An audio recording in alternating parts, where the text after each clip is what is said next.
di daerah Jakarta Barat, vihara dengan nama vihara apa?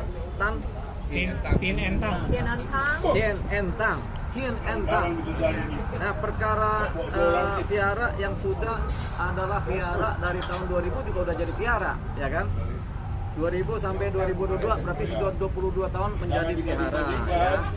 Ini adalah vihara Tien Entang di mana dikelola oleh pengurus Yayasan Metta Karuna Maitria.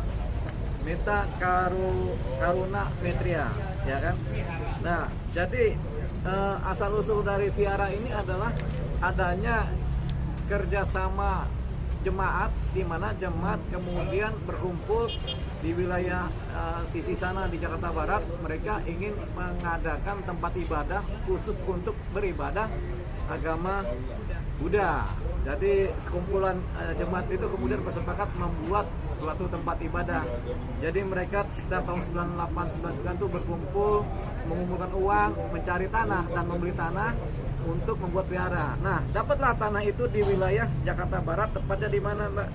Di Green Garden Blok O4 nomor 16. Nah, sekitar tahun berapa tuh tanahnya dibeli? Jadi tahun 1999 ya, berarti 99 itu. Nah, sekarang cerita deh. Jadi tahun 1999 itu ada segerombol ibu-ibu gitu ya. Jadi bukan ya umat-umat wihara gitu ya. Jadi mereka tuh mempunyai satu ide untuk membuka satu wihara yang lebih besar gitu. Jadi awalnya tuh kita cuma punya wihara kecil dan itu ngontrak. Jadi mereka ini umat-umat ini mengumpulkan dana untuk membeli tanah di sebidang tanah di Green Garden.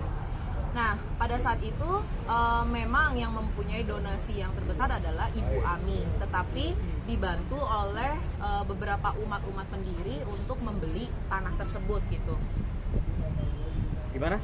Ya, jadi pada tahun 1999 setelah dibeli, kemudian kan mau dibangun. Nah, pada saat dibangun itu uangnya kan belum ada gitu ya. Jadi Ibu Ami ini hanya membeli tanahnya aja gitu ya, dan dibantu oleh umat-umat gitu. Nah, artinya ada pembelian tanah, Bu Ami bersama umat lah ya. Cuman uang terbesarnya mungkin Bu Ami kali gitu, betul ya. Oke. Nah, karena pada saat itu pembelian tanah itu kan belum berdiri yayasan. Jadi meminjam nama dari Ibu Ami ini. Nah, pada saat mau membangun gedungnya itu benar-benar dari swadaya umat-umat gitu ya. Jadi tidak ada bukan hanya uang Ibu Ami. Jadi itu semua adalah umat-umat yang menyumbang. Nah, akhirnya berdirilah wihara itu selama 3 tahun pembangunannya. Nah, pada saat dibangun pun itu arsiteknya itu pun digambar itu memang hanya untuk wihara gitu ya.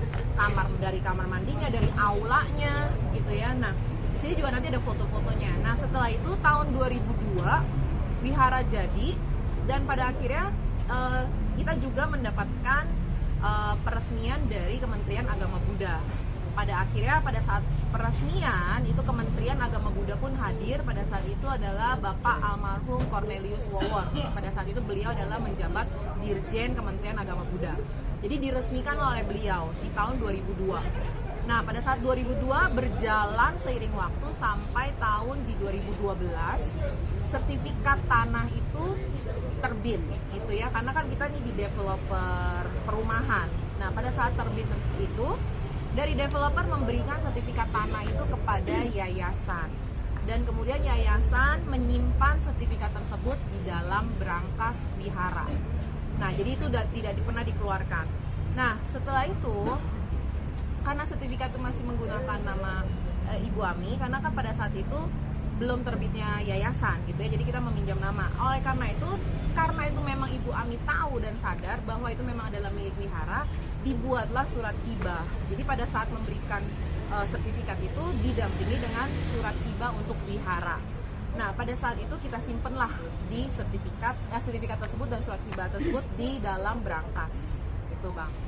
Nah, setelah itu di tahun 2013 Ibu Ami diusir oleh anaknya ya. Pada saat itu kondisi Ibu Ami itu sedang sakit, jadi Ibu Ami itu anak-anaknya udah nggak mau ngurusin. Pada akhirnya diusir, kemudian tinggallah di wihara. Jadi beliau tinggal di wihara itu bukan karena itu rumah, dia anggap itu rumah dia, bukan, karena dia tidak ada tempat tinggal, Bang. Jadi pada saat itu selama setahun pun sempat tinggal di rumah umat dulu. Jadi setelah tinggal di rumah umat 1 tahun, akhirnya umat bilang udahlah tinggalnya di wihara, karena ada yang mengurus di wihara itu, ada umat-umat.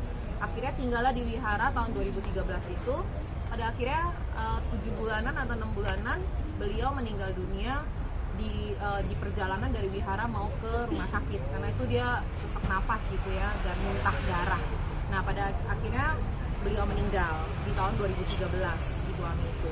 Nah disitulah dimulai dari pihak ahli waris mulai boleh dikata mengganggu wihara gitulah ya. Tahun 13 atau dari kapan? Dari 2013 sebenarnya si pihak. Oke, saya lanjutkan ya. Iya. Cukup. Jadi begini. Jadi ketika dibangun vihara memang dana umat. Bangunannya juga dana umat, kemudian tanahnya sebagian juga dana umat ya. Cuman karena ini masih pribadi-pribadi, sertifikat atas nama si Ibu Ami. Selesai itu, jadilah bangunan itu sudah diresmikan oleh pendeta Buddha juga, diresmikan juga oleh Menteri Agama juga, yang khusus di Bimas Bapak Buddha, Dirjen Buddha. Kemudian dia berjalan setiap hari, itu tempat ibadah, jadi tempat ibadah sampai sekarang ya. Tiba-tiba tahun 2022 ini ada orang tiba-tiba masuk aja menyatakan rumah itu dan bangunannya punya mereka. Yang ini yang nggak bisa diterima, sehingga timbullah yang namanya laporan mereka di Polres Jakarta Barat. Ini berjalan, kita tahu, ya sudah kita kejar juga ini kan. Ternyata ada sertifikat digandakan. Sertifikat asli ada di wilayah pengurus yayasan, tapi kemudian digandakan oleh mereka seolah-olah sertifikatnya hilang. Jadi karena sertifikatnya mereka bilang hilang, jadilah itu. Nah persoalannya bagaimana sertifikat baru bisa terbit, sementara untuk urus sertifikat baru itu paling setengah mati kalau dianggap hilang. Karena si BPN harus ke bangunannya, mencek itu ada sengketa apa tidak kan, ternyata nggak dijalankan, tahu-tahu udah jadi sertifikat. Itulah kemudian yang kita kejar, dan akhirnya kami juga melaporkan di Polda Metro Jaya mengenai dugaan adanya pembuatan sertifikat aspal asli tapi palsu. Nah ini sedang berproses pengadilan. Jadi intinya paling tidak mulai minggu depan, kemarin sudah kita kuasain ini kembali viharanya, dan mulai minggu depan resmi akan diadakan kebaktian ya, ibadah. Jadi mulai minggu depan diadakan ibadah. Jadi sampai di situ ceritanya.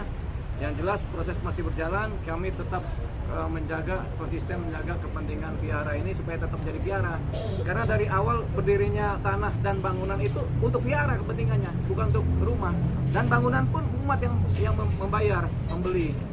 Ya kan, yang beli bangunannya bata demi bata, pasir demi pasir, batu demi batu, sampai patung viharanya juga kan dari umat juga. Jadi nggak ada tuh dari wilayah ahli waris. Ahli waris tahu-taunya ada rumah, ada namanya orang tuanya, mereka klaim itu dia.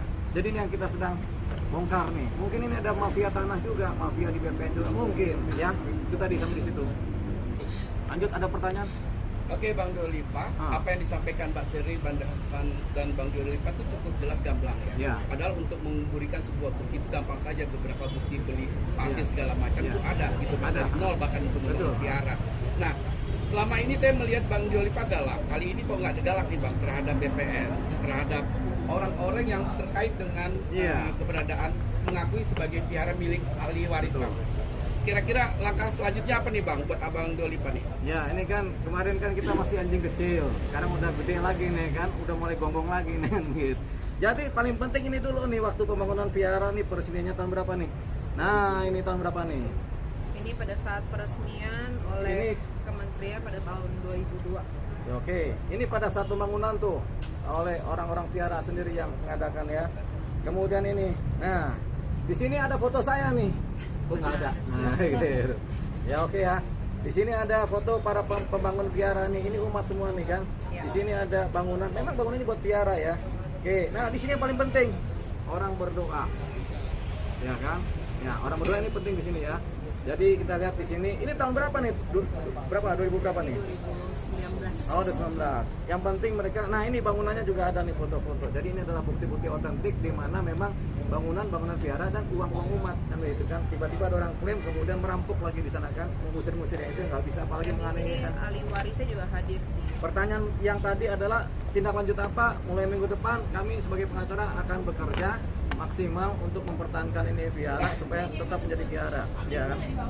Mudah-mudahan tetap menjadi vihara kan? Iya betul. Ya mudah-mudahan ya.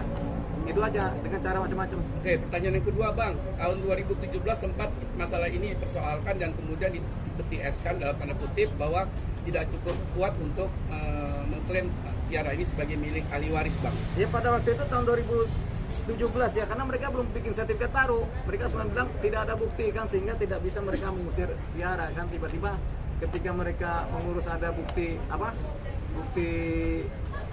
sertifikat baru yang mereka buat secara aspal tadi dugaannya, ya itulah baru mereka bikin LP. Kemudian LP-nya sekarang juga mandek juga karena kita menyampaikan bukti seperti ini. Gak mungkin kita yang bangun rumah, kita yang beli tanah bareng-bareng kan gitu kan, hanya atas nama sertifikat sama-sama, mereka tiba-tiba mencolong membuat sertifikat baru kan, seolah begitu ya Bang. Oke, Ya. terus yang terakhir pertanyaan Bang, ini sepertinya nih sakti banget nih Bang si ahli waris kali ini Bang, sampai akhirnya bisa mentersangkakan para pengurus Bang. Itu karena memang waktu proses penyelidikannya mungkin dari satu sisi teman-teman polisi mendapatkan, sementara di sisi counternya belum ada ini kan. Nah ketika mereka counter udah terlanjur jadi tersangka, makanya ini juga kemarin kan kita ada peradilan kan ya secara administratif ya. Tapi ya kita nggak jalan dulu lah, nanti kita aja lihat proses hukumnya bagaimana. Tapi kita sudah bikin laporan polisi, ada 2 laporan polisi yang utama, yaitu laporan mengenai mereka kemudian menganiaya orang-orang Viara, jemaat, dan kemudian mereka melakukan pencurian, sama juga mereka masukin penggarangan, dan yang paling penting adalah adanya dokumen sertifikat ganda yang terjadi. Itu tadi yang sedang kita laporkan juga ya. Mudah-mudahan ini clear atas doa dari teman-teman media yang ada di depan saya ini kan, kalau rajin berdoa pasti ini clear nih kelihatannya nih. Kita nggak tahu nih. Ya. Ya, oke. Udah. Ada lagi Bang? Nggak ada Ya, lagi. pengurus yang lain dikatakan sebagai mafia dari pengurus ya, dalam arti kata dalam tanda kutip oleh pihak kuasa hukum. Itu biasa propaganda. Jadi kadang penjahat bilang kami yang penjahat, kami bukan penjahat, kami tetap bilang mereka juga penjahat kan gitu. Berarti kan dari pencemaran nama baik Bang, mentersangkakan pengurus seolah-olah sebagai Ya mafia nanti Bang. kita lihat hukumnya dulu kan, mereka sudah bicara begitu kan, nanti kita lihat benar dan salahnya kan nanti ada di ruang peradilan kan. Jadi harapannya kita nanti kalau mereka bilang mafia, tentunya bukan kita nih mafia nih kan nggak ada tambang mafia kan, sebelah nggak ada, sebelah sini mungkin. Maksud saya apakah tidak mem-PAP-kan para pengacara mereka? Nanti.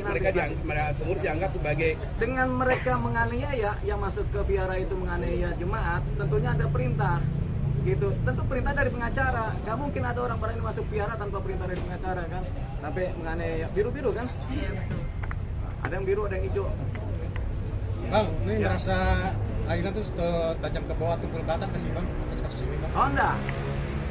Sebenarnya hukum itu nggak ada tajam-tajaman, nggak ada tumpul-tumpulan, hukum yang hukum gitu kan.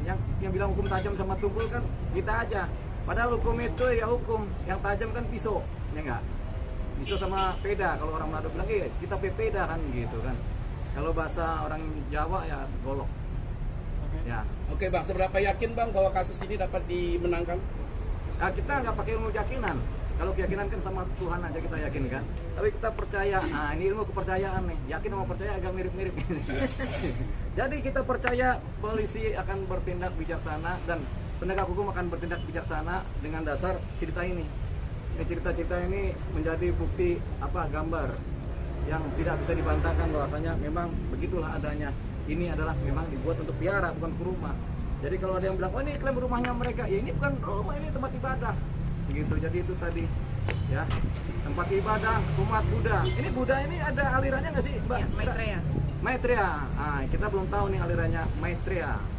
Ada berapa aliran kalau di Buddha itu kalau boleh tahu? Banyak sih ya. Banyak. Pokoknya itu aliran lah. Seperti Sungai Ciliwung ada alirannya pas di mana? Di Jakarta tuh kan ada ke sini, ke sono sampai sampah semua isinya. Oke.